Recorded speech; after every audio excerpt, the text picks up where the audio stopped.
না, আমি কিন্তু এরকম কোনো টের পাই না যে সবাই প্রেমে পড়ে যাচ্ছে ডানে বাঁয়ে। না, not not like that I guess. মানুষ চায় পাখির মতো আকাশে উঠতে, সমুদ্র পার হতে, সুউচ্চ পর্বতের চূড়ায় উঠতে। আমার কাছে মনে হয় যে অডিও ভিজুয়াল এমন একটা আর্ট যেখানে সবগুলো কলার সংমিশ্রণ একসাথে করতে হয়। আমি কাজ করে যেতে চাই, সেটা যে মাধ্যমেই হোক, যে ফর্মেই হোক। সারা জীবন ভাবতাম যে আমি যদি হিমু করতে পারতাম, আমি যদি মিসির আলী করতে পারতাম। আমার মনে হয় যে একটা সময় আসুক যখন আমি চাইবো একটা সিনেমা বানাতে, সেই সময় বলে দেবে আমাকে যে আমি কি ধরনের গল্প বলতে চাই। নাটকের ইন্ডাস্ট্রিতে আমার পরিচিতি তৈরি করেছে আসলে বুক পকেটের গল্প। অসুস্থ থাকার ব্যাপারটা একদমই কাকতালীয়। বুক পকেটের গল্পে আমি অসুস্থ ছিলাম, ওসি মাহফুজ, ওটার একটা বিশাল সাড়া ছিল মানুষের কাছে, মানুষ পছন্দ করেছে। এরপরে খুব ভেরি রিসেন্ট একটা কাজ গেছে আমার ভ্যালেন্টাইনে, সেটাতেও আমি অসুস্থ, কিন্তু ওই কাজটা আমার একদম কবিতা বেসড। কবিতা আমার ব্যক্তিগতভাবে খুব পছন্দ, আর আমি জানি না কেন, এটা বোধহয় আমার লাক ভালো একদিক থেকে, যে যে ডিরেক্টররা কবিতা নির্ভর কাজ করতে পছন্দ করেন তারা কোনো না কোনোভাবে চান যে আমি সেখানে কাজ করি। এটা আই বিন ভেরি লাকি এটার জন্য। আর অসুস্থ হওয়ার ব্যাপারটা বলবো যে আমার কাজটা পরপর হয়তো এরকম মানুষের নজরে এসেছে বলে মনে হচ্ছে আমি অসুস্থর কাজ বেশি করছি। আমার ধারণা সামনে অন্য কাজ এলে সেটা ব্যালেন্স হয়ে যাবে। দেখতে পাচ্ছি না কারণ হয়তো যে অনেক কিছু রিলিজ হয়নি, সেটা একটা ব্যাপার। ছোট ছোট অনেক কাজ রিলিজড হবে সামনে আগামীতে, তখন মনে হয় যে ওই ডিফারেন্ট জায়গাটা একটু একটু করে পাওয়া যাবে। এর মধ্যে মুক্তি নামে একটা নাটক আমার রিলিজড হয়েছে, সেখানে আমার ক্যারেক্টারটা একটু অন্যরকম ছিল। আমি করছি ছোট ছোট করে এই এক্সপেরিমেন্টগুলো। বকুলের বুকে রক্ত করবি নামে একটা কাজ প্রিয়ন্তুর্বি এবং আমরা দুজন মিলে করেছি, আসিফ আছে ওটাতে। সেই কাজটা মনে হয় একটু ডিফারেন্ট হবে। তো আশা করা যায় যে ঈদ বা ঈদের সময়টাতে মানুষ একটু অন্য ধরনের কাজ দেখবে। সবগুলোর মধ্যে সিমিলারিটি আছে। আমার কাছে মনে হয় যে অডিও ভিজুয়াল এমন একটা আর্ট যেখানে সবগুলো কলার সংমিশ্রণ একসাথে করতে হয়। সেটা নৃত্যকলা বলেন, ছবি আঁকা বলেন, অভিনয় তো অভিনয়, পারফরমেন্স আর্ট সেটা তো আছেই। অডিও ভিজুয়ালে সমস্ত কলার একটা একটা একটা মেলবন্ধন থাকে। আমি ক্যামেরা কথা বলে, লাইট কথা বলে, সেট কথা বলে, কো আর্টিস্ট কথা বলে। সেখানে আমার কাছে মনে হয় যে মঞ্চে কাজ করা বলি, প্রত্যেকদিন ভয়েস ওভার দিচ্ছি বিভিন্ন প্রোডাক্টে, ডিফারেন্ট মুডে, বিভিন্ন জেস্চারে, সেটা সবগুলোই হেল্প করে, অনেক হেল্প করে। এবং আমার কাছে সবগুলোতেই আমার কাছে মনে হয় কোনো না কোনোভাবে আমার অ্যাক্টিংয়ে হেল্প করে সেটা।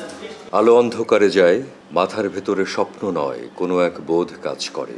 স্বপ্ন নয়, শান্তি নয়, ভালোবাসা নয়, হৃদয়ের মাঝে এক বোধ জন্ম লয়। আমি তারে পারি না এড়াতে, সে আমার হাতে রাখে হাত। সব কাজ তুচ্ছ মনে হয়, পণ্ড মনে হয়, সব চিন্তা প্রার্থনার সকল সময় শূন্য মনে হয়, শূন্য মনে হয়। তা আমি কিন্তু এরকম কোনো টের পাই না যে সবাই প্রেমে পড়ে যাচ্ছে ডানে বাঁয়ে। না, not not like that I guess. বা কেউ পড়লে আমি জানি না তাহলে সেটা। আমি সোশ্যাল মিডিয়াতে খুবই কম যাই, আমি খুবই ইনঅ্যাক্টিভ। আমি দেখা যায় যে আমার কোনো কাজ আসলে তার প্রমোশন শেয়ার যা করা সেটা ছাড়া আমি খুব একটা অ্যাক্টিভ না। সেখানেও আসলে আমার খুব জ্ঞান খুব কম। আমি কাজ করে যেতে চাই, সেটা যে মাধ্যমেই হোক, যে ফর্মেই হোক।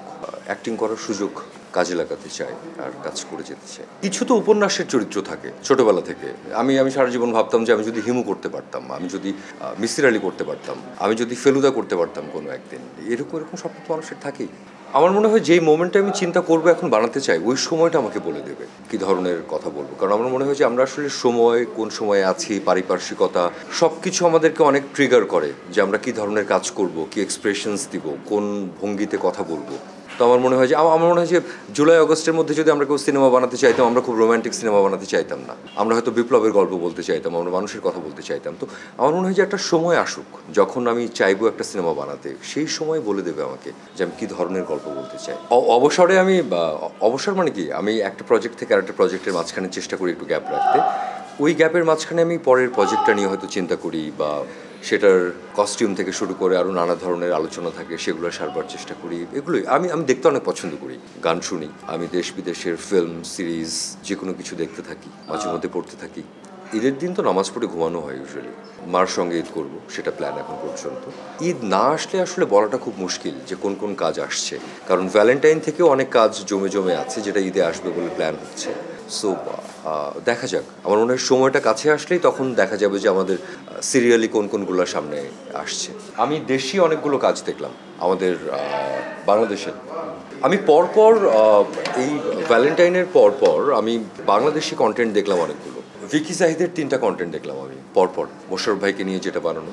নীল সুখ দেখলাম, প্রাকৃতজন দেখলাম, প্রাকৃতজনে পারশা এবং খায়রুল বাশার। নীল সুখ মেহজাবিন এবং রেহান, আর অনেকেই আছে। মোশাররফ ভাই এবং মমও ছিলেন আর একটাতে। জাহিদ প্রীতমের ঘুমপুরি দেখলাম। প্রীতম অসাধারণ অ্যাক্টর, তিশা এবং পূর্ণি দুর্দান্ত করেছে। প্রত্যেকটা কাজ আমার খুব ভালো লেগেছে এর মধ্যে যেগুলো দেখলাম পরপর।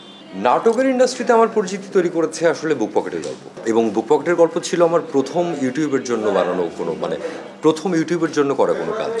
ওপেন মিডিয়ামের একটা কাজ করছি, প্ল্যাটফর্ম ইজ ওপেন সবার জন্য। সো আমার কাছে মনে হয় যে বুক পকেটের গল্প, এবং থ্যাঙ্কস টু জাহিদ প্রীতম, কেএস এন্টারটেনমেন্ট, যে বুক পকেটের গল্প দিয়েই আসলে ওসি মাহফুজ হয়েই মানুষের কাছে যাওয়া। মানুষ চায় পাখির মতো আকাশে উঠতে, সমুদ্র পার হতে, সুউচ্চ পর্বতের চূড়ায় উঠতে।